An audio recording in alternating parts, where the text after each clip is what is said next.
It's good timing that I'm here today to talk about global warming, because the good news for those of you from Manitoba is that today your esteemed Premier, Gary Doer, announced a 4-year, $145 million program to make sure that Manitoba lives up to Canada's Kyoto commitments. So he's now talking about huge taxes on energy producers, which of course will be filtered down to home heating bills and other prices around the province, as he tries fatuously to reduce emissions by nearly a quarter over the next 4 years, as though that were in the power of any politician to do, and particularly a provincial politician. But the very good news for Manitobans here this evening is that Manitoba is going to be, as part of this program, the first province to authorize the Zen on Manitoba streets. The Zen is a all-electric car made in Toronto, which looks very much like a beer fridge tipped on its side. I believe it is made entirely out of aluminum foil, but I'm not sure. It is going to be approved in Manitoba, despite the fact that it has never once been crash tested. And here's the especially good news, if you get behind one. The manufacturer claims that its top speed is 40 kilometers.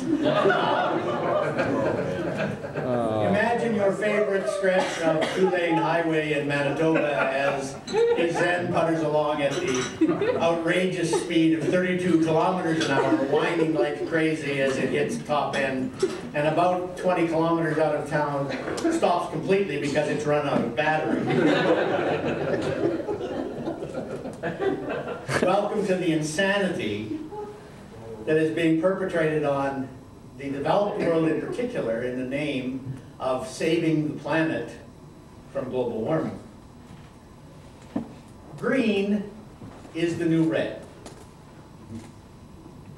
The locus of socialist thinking, of central planning advocacy in the world, moved from the economic sphere to the environmental sphere after it became difficult even for sociology professors to continue to advocate the Soviet system as the be-all and end-all. The feeling among some people that they need to control everyone else's lifestyles, to decide what other people should and should not do in their homes, in their cars, in their businesses, did not go away when it was proven that socialism as an economic theory was bust.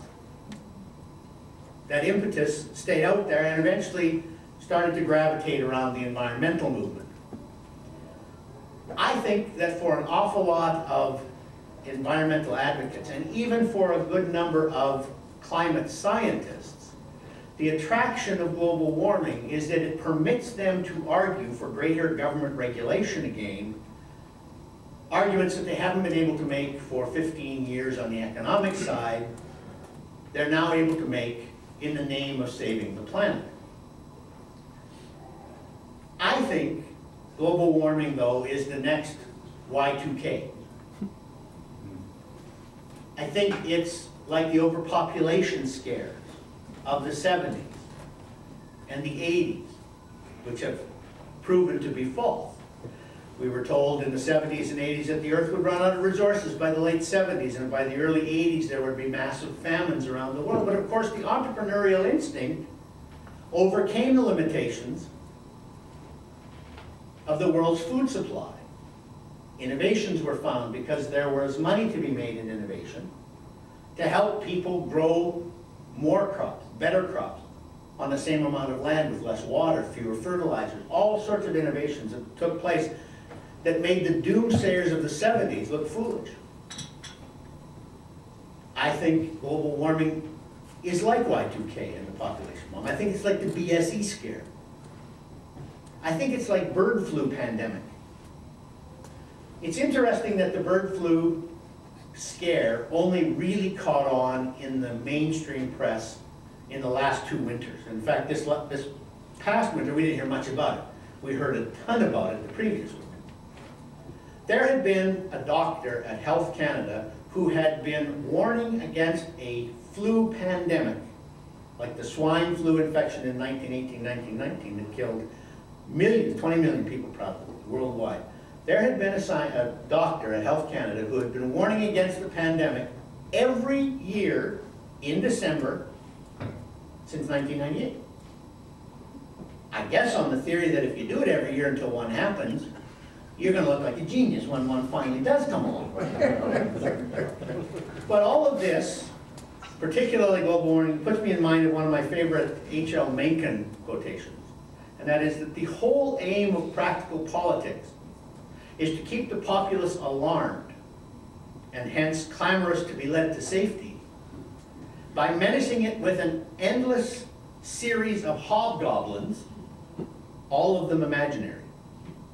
Now, I don't think people who support the global warming theory, or as it is increasingly being called, the climate change theory, actually sit down in a room somewhere and say, yeah, you know, this is all bogus, but we got people on the run now, and there's millions in research, billions in research grants coming in, and tens of billions in alternate energy investment coming in, and we all have great research jobs at universities, or we have emerging companies that are selling carbon credits. Basically, they're selling the air from one company to another. So let's not blow it by telling people. I don't really think that there is that kind of conspiracy that goes on. I think we are dealing here with something worse. We're dealing here with the true believer, the zealot, the person who believes they have morality on their side. And trust me, that kind of person is much more difficult to defeat than the conspirator. Eventually, the conspirator, you uncover what he or she's been doing, and they scurry back onto the rock from which they came. The true believer, the more you uncover what they're doing, the louder they are as they stand on that rock and tell you that they're right. I want to start off with one particular example, and I apologize if some of what I'm going to do this evening seems more like a lecture than a speech. But the science behind the global warming theory is the key to the whole issue. Government after government has given up making the scientific argument against the global warming theory. The federal government did it. The Alberta provincial government did it. They did it under Ralph Klein about 5 or 6 years ago. The federal government under Stephen Harper refuses to make the scientific arguments against global warming. Yes, the climate's changing, and yes, man's causing it, but we don't like the solution of the environmentalists. Trust me, when you're making a moral argument, if you concede the morality at the start, you lose the fight. I think we have to ask 3 things in this debate. Is the globe warming, or is the climate changing in an unusual way? I don't even believe we can answer yes to that. But if we could, then the next question we have to ask ourselves is man the cause of that? Because if the climate is changing and we're not causing it, all of the retrenchment of industrialization that we are talking about around the world in the name of reducing our carbon footprint would be useless. We're not causing it.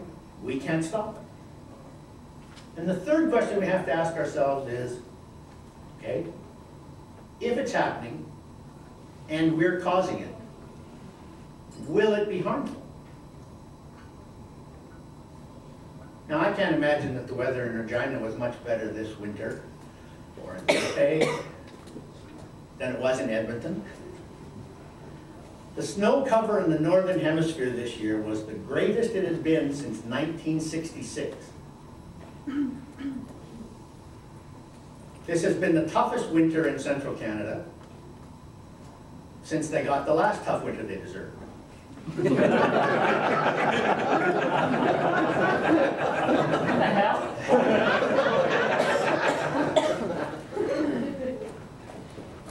Honey, I know the weather's bad because I can't see Mississauga from the CN Tower. I can't see the west coast of Toronto. But let's start, because one winter does not a climate make. I think there's a real disparity in coverage because every time there is a single day in New York or Toronto or Washington or Atlanta, a single day that breaks a temperature record 60 or 70 years old, it is a front page or top of the newscast story. We're told that this one day is proof that global warming is happening and it's going to be dangerous and this is what we should get used to. I always ask this. I remember there was one last summer in New York City where the temperature at 3 in the afternoon in Central Park was hotter than it had been since 1893. Okay, so what made it hot in 1893? It wasn't my SUV. And I always ask people, it's the hottest it's been in 100 years. Well, why was it hot 100 years ago? Because it couldn't have been global warming. It certainly couldn't have been man-made global warming. And what makes you think you can tell that a hot day today is caused by carbon dioxide in the atmosphere when a similarly hot day 111 years ago couldn't possibly have been caused by the same thing? I got into a debate with a professor from the University of Alberta one time over the drought in the Great Sand Hills. Now, those of you who have not been to the Great Sand Hills, they're in the southwest corner of this province. They are about a few miles north of where my grandparents lived most of their lives. And they're a remarkable place. They're dunes in the middle of Saskatchewan. And this esteemed professor from the University of Alberta, who is perhaps the university's most famous scientist, wrote a letter to the editor in response to a piece I had written saying, Gunter's all wrong because the Great Sand Hills, and let's not say anything about the Great Sand Hills, Gunter's all wrong because the Great Sand Hills in Saskatchewan are expanding at as rapid a rate as they did during the Great Depression, and as we know from our Aboriginal brothers that they did in previous centuries. I wrote another column. I said, David is a very good scientist. But if they expanded like this in the Depression, and they expanded like this several times in previous centuries, why are we alarmed about this expansion? Doesn't that seem to indicate that there might be a natural pattern to the expansion and contraction of the Great Sand Hills that has nothing to do with whether or not board expedition in my driveway overnight just to annoy the environmentalists?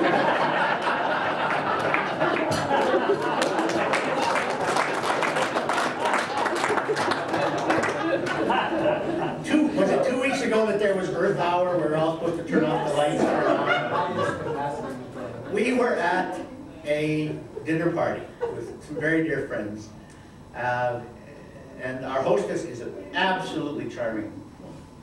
But at 8 o'clock, she shut off all the lights, lit a whole bunch of candles around the tables. We dished our plates by flashlight. And I said, Lonnie, you realize that these candles are emitting soot, and that soot is far more detrimental to global warming, far more likely to trap heat than carbon emissions from the power plants that would fuel the lights if you would kindly turn them back on. I did not persuade her. We ate an hour in the dark, but I did leave my truck run extra long that day.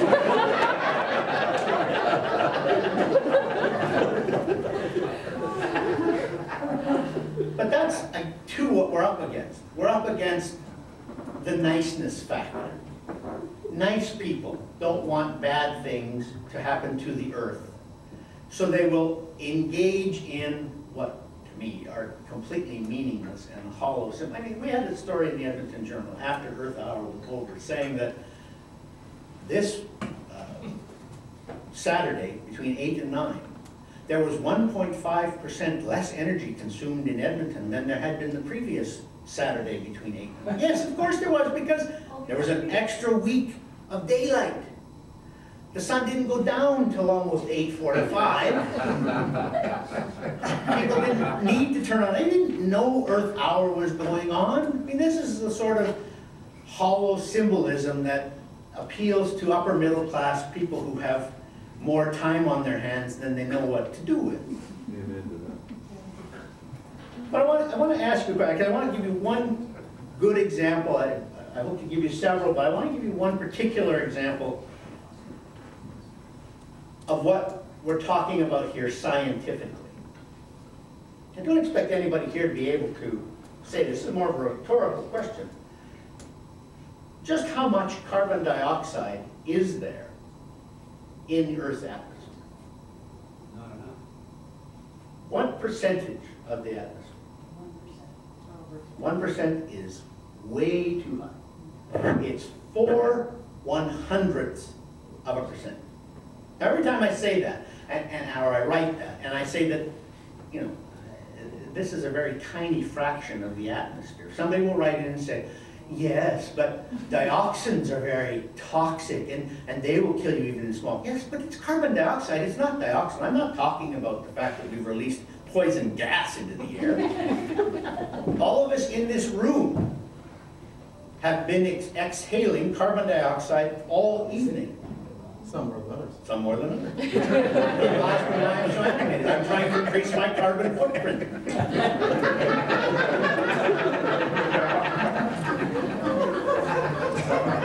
But when you say 4/100ths of a percent, it's very hard for people to grasp that. So I give you an example of what that is. First of all, carbon dioxide can be hazardous to human health.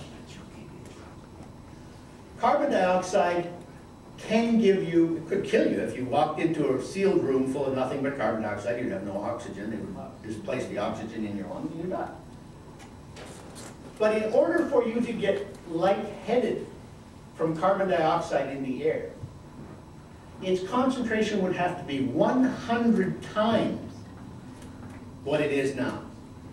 It would have to be about 4 or 4.5% of the atmosphere before you get a headache. We're not talking about you getting sick. We're not talking about asthmatics dropping in the streets. We're talking about people having slight nausea or a little bit of a throb in their temples. At 100 times the concentration it is now. And I'm not saying that you can then just endlessly pump carbon into the atmosphere and not expect any adverse consequences, but we're not talking about a huge amount of greenhouse gas in the air.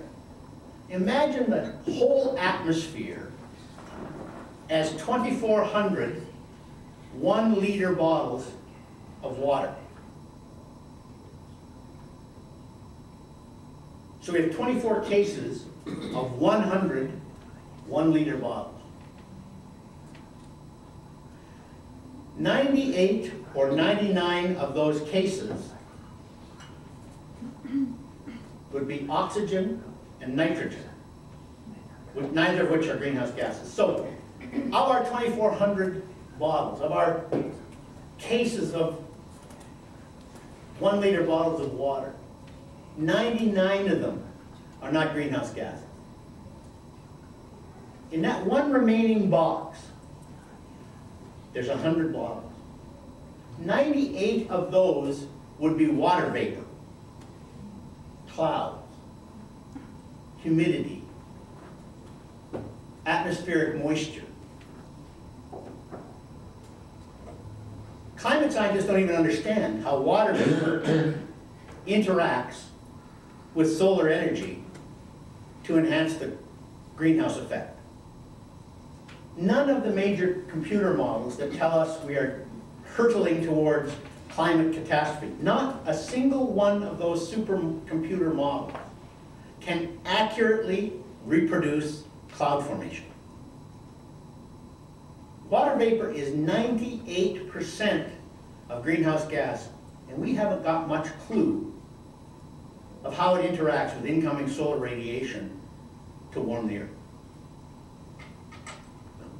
So that's why we picked on carbon, because we have some sense of how carbon works in the greenhouse.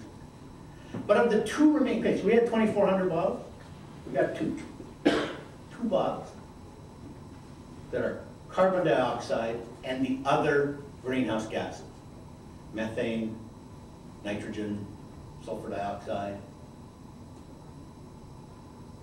About 1.5 bottles out of our 2,400. We got a whole truckload of 1 liter bottle.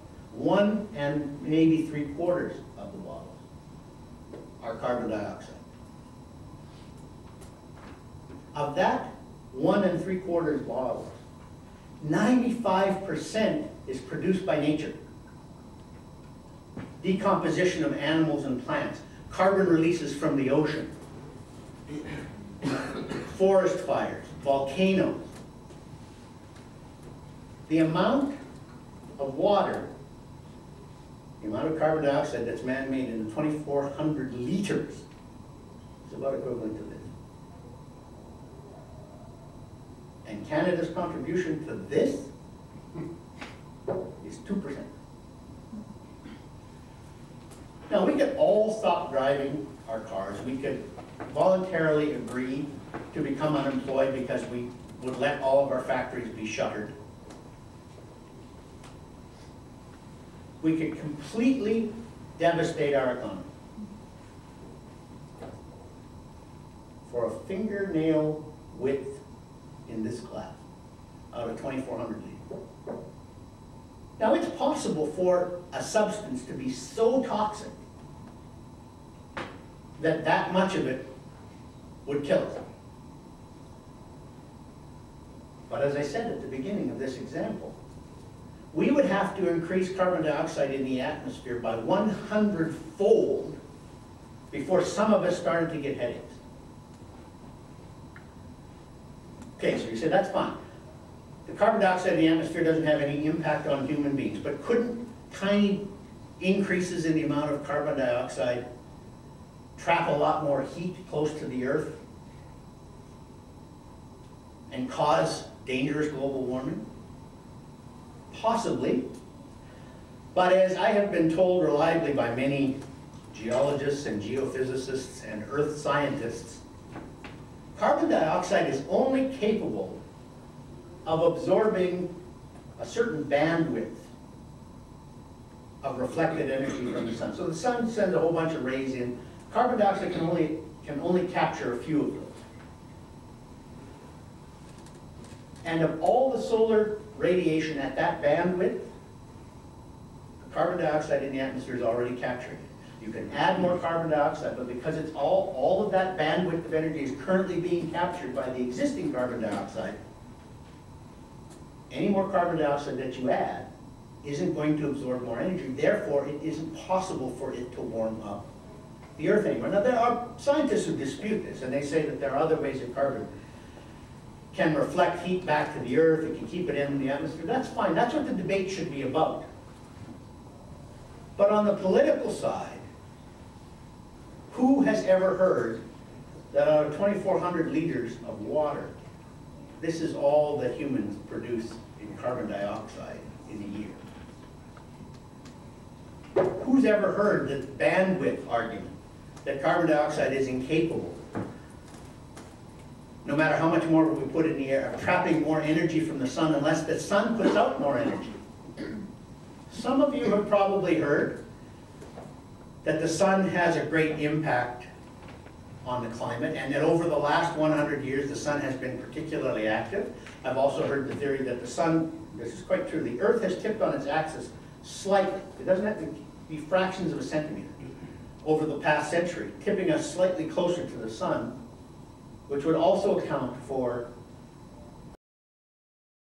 There are so many other explanations for why the Earth might be warming than that our tailpipes have caused a dangerous climate change. There's a reason in the last couple of years, if you've been watching closely, that the term global warming has been replaced by climate change. we haven't had any global warming in the last decade. Despite what Al Gore says in his magnificent movie, the 8 of the last 10 years have not been the hottest on record. Since 1998, which was a very warm year, arguably the warmest in the last 150 years, since 1998, if you use that as a starting point, there has been a gradual cooling of the surface temperatures of the Earth. If you use 2002 as your starting point, there's been a plateau. There's been no cooling or warming. If you look beyond the ground temperatures at weather balloons, satellites, NASA has 8 satellites in steady orbit around the Earth, in geosynchronous orbit, that take 350,000 weather readings, including temperature, every day. They've been there 29 years, and they show warming of 0.14 degrees Celsius. If we all agreed to blow out at the same time, we might be able to get the thermostat in this room up by 0.14%. That is, or 0.14 degrees. That is clearly within the natural range. Now, it could be human caused, but it's much more likely that it's caused by natural factors. There are 3,000 little tiny buoys in the ocean called Argos. About this big around, about this long. They float along about 2 miles under the ocean for 10 days, making all sorts of readings, and then a little bladder on the out. If you've been floating around in the ocean for 10 days, your little bladder would make you come up to the surface too. They have this little bladder on the outside that makes them float up to the top, at which point they send all of their data to a satellite, which then sends it back down to computers. They have been floating around in the ocean for almost 6 years. 5, let's say 5. In those 5 years, despite all what you have read about global warming in that time, these 3,000 little buoys have not found any warming in the ocean at all. In fact, there's been a slight cooling. And one of the scientists who runs the Argo program was so surprised by this finding that he said the other day, it's possible we have entered a period of less rapid warming. And as I said, that's like when I start to gain weight, I've entered a period of less rapid weight loss.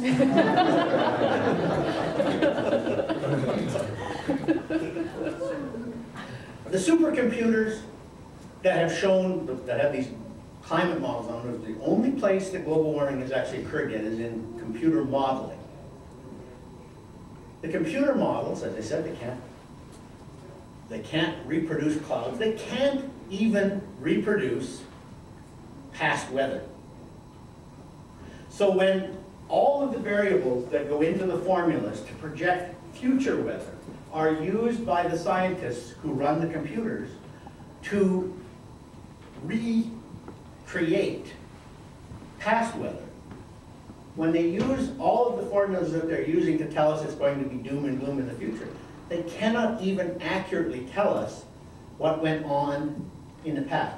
I think you ought to be able to match up your software to the past temperature record before you start to say that it's capable of projecting the future temperature record. They can't do that. Polar bears. How many people, everybody here has heard that the polar bear is in danger. Oh, its ice is melting, the Arctic is... First of all, a couple of things about polar ice. Arctic ice, that we're talking about the big melt last summer, is a tiny fraction of the world's ice stores or ice archive. There are 2 big places where 95% of all the Earth's ice is, Greenland and Antarctica. Okay, so you said about Antarctica, I heard just a couple weeks ago, big chunk of ice, 120 square miles, broke off, floated away. That's proof of global warming. I talked to a scientist at the University of Arizona who said 120 square miles of ice in Antarctica, which is a continent bigger than Europe, and covered by between 2.5 and 5 miles of ice. 120 square miles of this little ice shelf breaking off is the equivalent of an icicle breaking off your house in springtime. Now, unless you're prepared to change public policy radically, every time an icicle falls off of your house, you needn't worry about this Antarctic ice shelf. Because at the other end of Antarctica, that's on the west end of Antarctica, on the east end, the ice is thickening. Nobody's quite sure why. It's breaking off on one part and melting on the, or building up on the other and melting on one. But it would indicate to me, if it can build up on one side, that it might not be global warming that's causing it to melt and break off on the other side. The central point of this is that I think the science is uncertain still. I don't think we can say with certainty. I don't care that the UN has 1,200 or 2,500 or 10,000 scientists who are prepared to sign on to the global warming theory. It has never been determined by show of hands. If it was, medieval scientists would have been right that you could turn lead into gold if you found the philosopher's stone. They would have been right that the sun orbited the earth. There have been all sorts of scientific theories that have been wrong, which if you ask the majority of scientists, they would have voted for.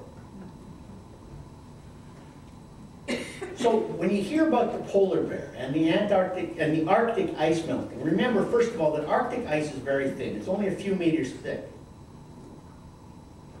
In Greenland and in Antarctica, it's several kilometers thick. We have only had reliable records of Arctic ice coverage by satellite since 1979. So when somebody says, this is record melting, yeah, it's record since 1979. I got belly rolls older than 1979. We've only had aerial photos of the Arctic ice coverage since 1972, and there are several exploration records from the early 1900s, the 1800s, even back into the 1700s, where there were open passages in the Arctic. Clearly it's happened before. So why does everyone just naturally assume that the melt last summer was something unusual, something that only we could have caused? Which brings me back to the polar bear. The polar bear is what's called charismatic megafauna. It's a cuddly big animal. It's a photogenic big animal. People look at them and they say, oh, that's so nice. They say that until they're out near Churchill, Manitoba on the open plains by themselves and one of them is chasing their sorry little butts. Polar bears are very vicious. They are one of the most likely predators, carnivores, to attack humans. We do not threaten them, we do not intimidate them. They will chase us. They might look cute, but don't try taking one home. In 1940 and the 1950s, there were somewhere around 4,000 or 5,000 polar bears in the world. There are currently somewhere between 22,000 and 25,000. This is significant because polar bears are, we're told, endangered because their ice flows are disappearing and they have to swim too far between ice flows and land in order to survive. 40s and 50s were especially cold. The ice coverage in the Arctic that we can tell, because we don't have whole records from that era, the ice coverage there was much greater than it is now. So why are there more polar bears now than there were then? There's more hunters now, more people. About 20,000 Americans a year fly up to northern territories to hunt polar bear. It used to be only a few hundred in the 40s and 50s. They're hunted more extensively. Turns out that when the ice opens up a little bit more than it did in the 40s and 50s, the seals that the polar bears eat can come to the surface more rapidly. They breed more rapidly. They find it easier to get onto land and set up large colonies that the bears can then hunt. I don't say that if you melted all the ice in the Arctic, there'd be 1 million bears. Clearly, bears need some ice. But the bears are healthier than they've been since we started keeping records about 50 years ago, partly because there's less ice, and there are more seals that can get to the surface for them to eat. But you get this mass hysteria, and I think it affects sometimes even the scientists who are involved. But I want to tell you of one honest, quite honest scientist, and then I'm going to end off this evening. A guy named Kerry Emanuel, who is a climatologist at MIT, the Massachusetts Institute of Technology, a very prestigious university in Boston. In the 1980s, Emanuel began arguing that as the Earth warmed, that would heat the Atlantic and feed hurricanes. He coined the term supercane. You know, perhaps, if you watch the Weather Network, that there are 5 scales of hurricane. 5 being the strongest, most intense. At one point, Emanuel suggested that we might need to go to 7, because as the Earth heated up and the ocean heated up and the water became more powerful and it made these more intense storms, they would exceed anything we'd ever seen. Last week, he made modifications to his supercomputer climate model. We now have many more years of very detailed study of hurricanes that have occurred. He was then able to add in much more data to his models, and what he found was that even if the temperature increases by the maximum that the UN has warned it will, that will have very little, if any, impact on the number or strength of hurricanes. This is a very significant announcement, because Kerry Emanuel has been for nearly 20 years one of the primary advocates of the global warming theory. And now, although he says there's still much we don't understand, and it could be that humans are affecting hurricane strength and intensity and frequency, he is now saying, I'm prepared to admit that our early models were too unsophisticated, and as a result, there may not be a hurricane global warming connection. There's an awful lot of that kind of material out there. One of the reasons that global warming is now being called climate change is because it's very convenient. Now, if it's climate change, you don't have to prove it's warming. Anything unusual. It's too hot, it's too cold, it's too dry, it's too wet. You know, there's too much rain, there's not enough rain. They have a lot of snow in Ottawa. A lot of snow in Ottawa. It could be climate change. Be scared of that. You know, 5 years ago, people were saying, well, we know the climate's changing because there's no snow like there used to be. Now there's snow like there used to be. And they say, oh, the climate's changing. I don't know. It's very scary.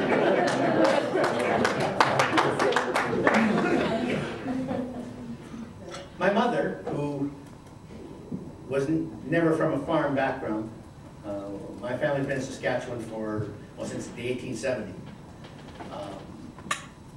I was the first member of my family to be born in the first world. I was born in Alberta.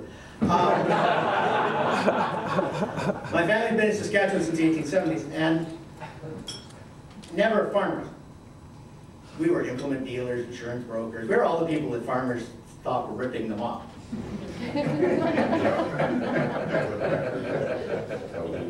But my mother always said, farmers are never satisfied with anything.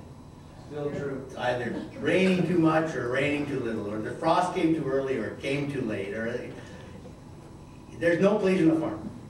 Well, farmers have been surpassed by environmentalists, because now whenever anything goes wrong anywhere in the world, some guy from CNN standing there in hip waders going, this is really bad, because it's like climate change, and I don't know, it's just bad. Really awful. There is way too much certainty in the name of global warming, environmentalism, and climate change. The thing that I think people need to keep in mind, I am absolutely convinced that we're going to find out in 5 or 10 years that this was like Y2K. It was a concern about nothing. We were afraid of something that never came about. But even if you can't buy into that with me, I think the thing to take away is that the science is far from settled. And before public policymakers start reordering our lifestyles and our economies, we need to have way more proof that there's a problem out there. Thank you very much.